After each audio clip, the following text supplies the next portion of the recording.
सुप्रभात बच्चों। आज हम कक्षा 5वीं के हिंदी में अध्याय 1 किरण कविता का अध्ययन करेंगे। किरण कविता के कवि हैं निरंकार देव सेवक। इन्होंने बहुत सुंदर ही कविता लिखी है जिसका नाम है किरण। किरण कविता में सूर्य के प्रकाश से किस प्रकार चारों तरफ रोशनी हो जाती है, किस प्रकार आलस्य का वातावरण समाप्त हो जाता है, यह बताया गया है।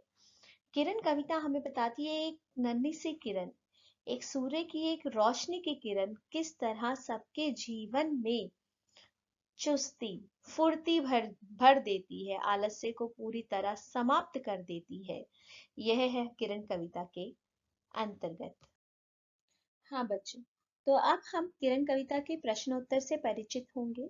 सबसे पहले हम करेंगे बातचीत के लिए प्रश्न। बातचीत के लिए जो प्रश्न होते हैं सामान्यतः बातचीत के लिए दिए होते हैं, केवल डिस्कशन के लिए। लेकिन कई बार ऐसा होता है कि डिस्कशन के प्रश्न ही आपके एग्जाम में भी आ जाते हैं, तो इसीलिए आपको उन प्रश्नों को भी एटलीस्ट तैयार करना होता है थोड़ा सा, कि अगर वो आ जाए तो आप उन्हें कर सके। पहला प्रश्न है, आपको कैसे पता चला कि सुबह हो गई है?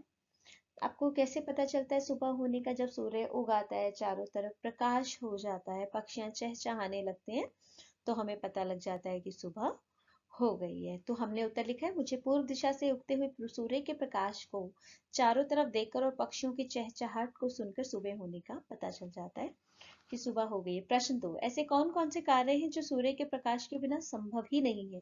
देखिए, संसार में बहुत सारे कार्य हैं। वैसे तो मैं कहूंगी सभी कार्य सूर्य के प्रकाश के बिना संभव नहीं है, क्योंकि आप रात में कुछ भी नहीं कर सकते।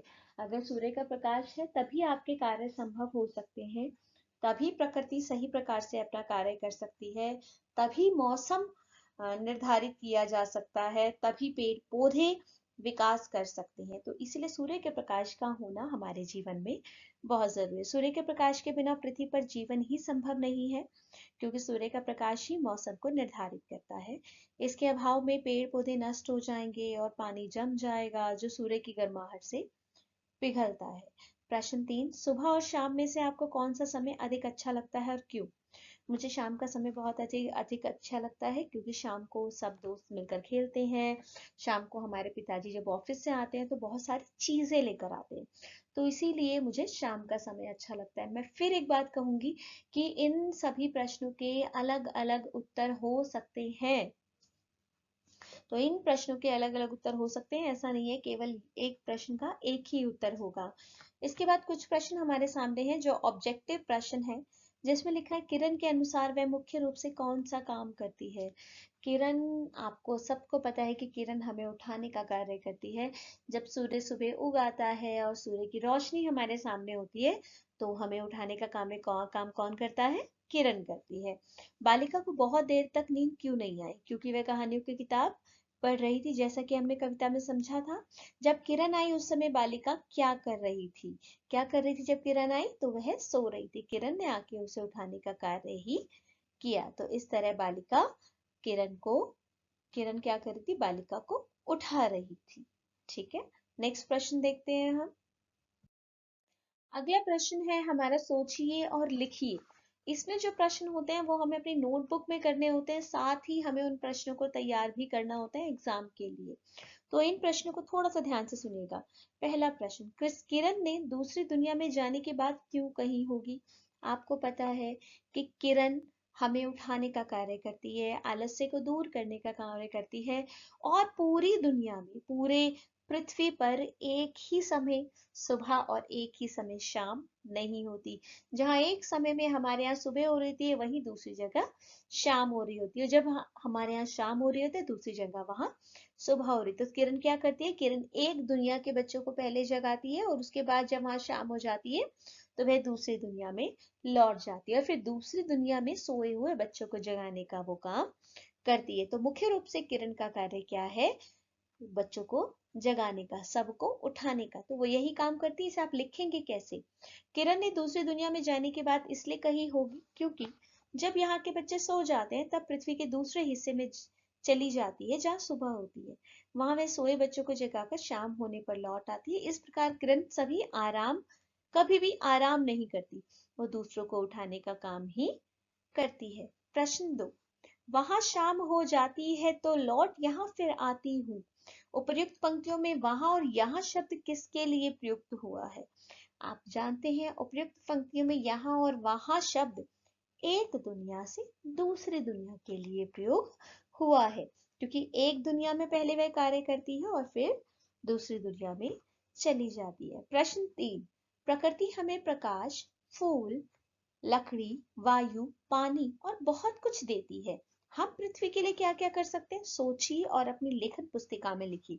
देखिए, इस प्रश्न का उत्तर बेटा सब अलग अलग कर सकते हैं। आप क्या कर सकते हैं?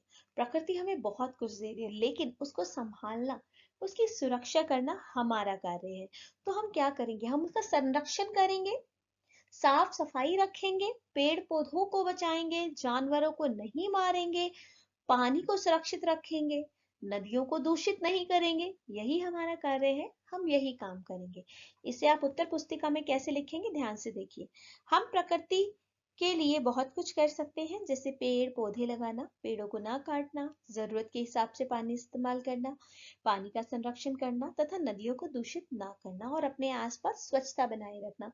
इट मीन्स हमें जो चीज हमें प्रकृति ने दी है उसको सुरक्षित रखना है, उसको संभाल के रखना है, उसको खराब नहीं करना, क्योंकि हमारा सिर्फ इतना ही कार्य है। प्रश्न 4, कविता की किन पंक्तियों से पता चलता है कि किरण बालिका के साथ दिन भर रहती है? उन पंक्तियों को चुनकर लिखिए। अब देखिए, आपने कविता ध्यान से पढ़ी होगी तो आपको पता होगी किन लाइन से, किन पंक्तियों से पता चलेगा कि किरण कविता बालिका के साथ दिन भर रहती है। उन्होंने कहा, कल तो तेरे साथ शाम तक खेल बहुत से खेली मैं, पर जब तू चल दी सोने को तो रह गई अकेली में। यहाँ पे जो पंक्तियों से साफ पता चल रहा है कि किरण कह रही है कि कल तो मैं तेरे साथ शाम तक बहुत खेली थी, लेकिन जब तुझे नींद आ गई, जब तू शाम को तुझे नींद आई तो मैं तेरे साथ से चली गई। अर्थात सुबह से लेकर शाम तक किरण बालिका के साथ ही रहती है। तो इन पंक्तियों से हमें पता चलता है कि वह बालिका के साथ पूरा दिन व्यतीत करती है। अब देखिए, समझ और अनुभव, हमने क्या समझा, हमने क्या जाना, उसके बेसिस पर हम प्रश्नों के उत्तर करेंगे।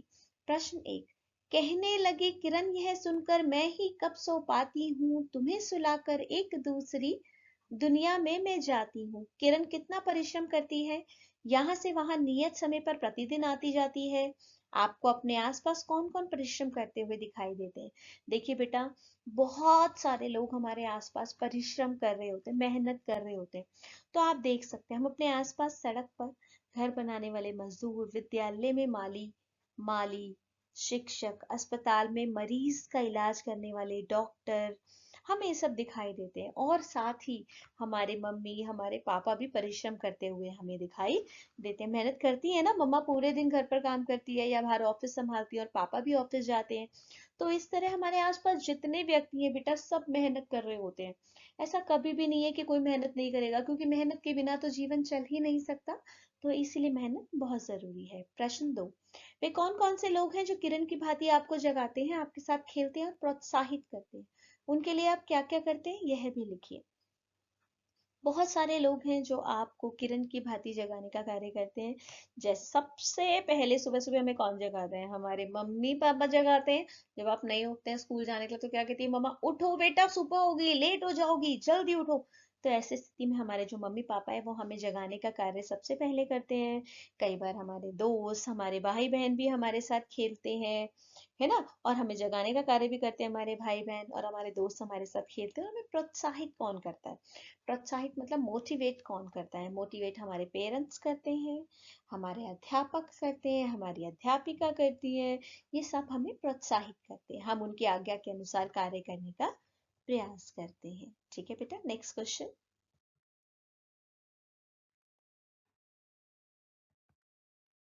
अगला प्रश्न है हमारा प्रश्न 3, आपके घर या प्रदेश में सूर्य और चांद से जुड़े किसी एक त्योहार का पता लगाइए, उसके बारे में लिखिए। देखिए, इनके आंसर भी अलग अलग हो सकते हैं। हमारे प्रदेश में चांद चांद से जुड़ा हुआ त्योहार कौन सा है? होली है, जो फाल्गुन मास की पूर्णिमा को मनाई जाती है। ये रंगों का त्योहार है। इस त्योहार का सभी को बेसब्री से इंतजार होता है। और उस दिन सभी के घरों में विशेष पूजा होती है और कई तरह के पकवान भी बनते हैं। इसमें आप अन्य त्योहारों के बारे में भी लिख सकते हैं, जैसे ईद का त्योहार। ईद का त्योहार भी चांद से जुड़ा हुआ त्योहार है। इस त्योहार को भी सभी बहुत खुशी के साथ मनाते हैं और इस त्योहार पे भी घर पे पकवान बनाए जाते हैं। तो आप ऐसे अन्य त्योहारों का भी वर्णन यहाँ कर सकते हैं। अनुमान और कल्पना। आपकी अनुमान और आपकी कल्पना पर आधारित है प्रश्न। यदि किरण कभी ना आए और ना जाए तो क्या होगा? यदि किरण नहीं आएगी तो प्रकृति का संतुलन बिगड़ जाएगा, रात और दिन गड़बड़ा जाएंगे, और अगर रात और दिन नहीं हुए तो सारे काम खराब हो जाएंगे। ना पेड़ पौधे अपना खाना बना पाएंगे, ना हम काम पर जा पाएंगे, ना भोजन की तलाश जीव जंतु कर पाएंगे, ना शाम होगी ना हम विश्राम कर पाएंगे।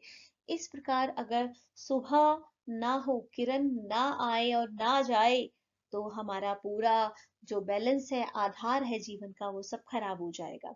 तो इस प्रश्न को आप लिखेंगे कैसे? आप इस प्रकार लिखेंगे, यदि किरण कभी ना आए या जाए तो प्रकृति का संतुलन बिगड़ जाएगा। प्रकृति के लिए दिन रात दोनों का महत्व है। दिन में सभी कार्यों की शुरुआत होती है। पेड़ पौधे अपना भोजन प्रकाश संश्लेषण के द्वारा बनाते हैं। सभी जीव जंतु अपने भोजन की तलाश में निकलते हैं। मनुष्य अपने कार्य क्षेत्र पर जाते हैं और संध्या को सब अपने घर लौटकर विश्राम करते हैं। यदि आपको किरण के साथ दूसरी दुनिया में जाने का अवसर मिले तो आप कहाँ जाना चाहेंगे और क्यों? यदि मुझे किरण के साथ जाने का कहीं अवसर मिलेगा, देखो मैं चांद पे जाऊंगी, क्योंकि बहुत सुंदर है और बहुत ब्राइट है। सूरज पे नहीं जाना चाहूंगी क्योंकि सूरज पे बहुत अग्नि है और जाऊंगी तो जल जाऊंगी।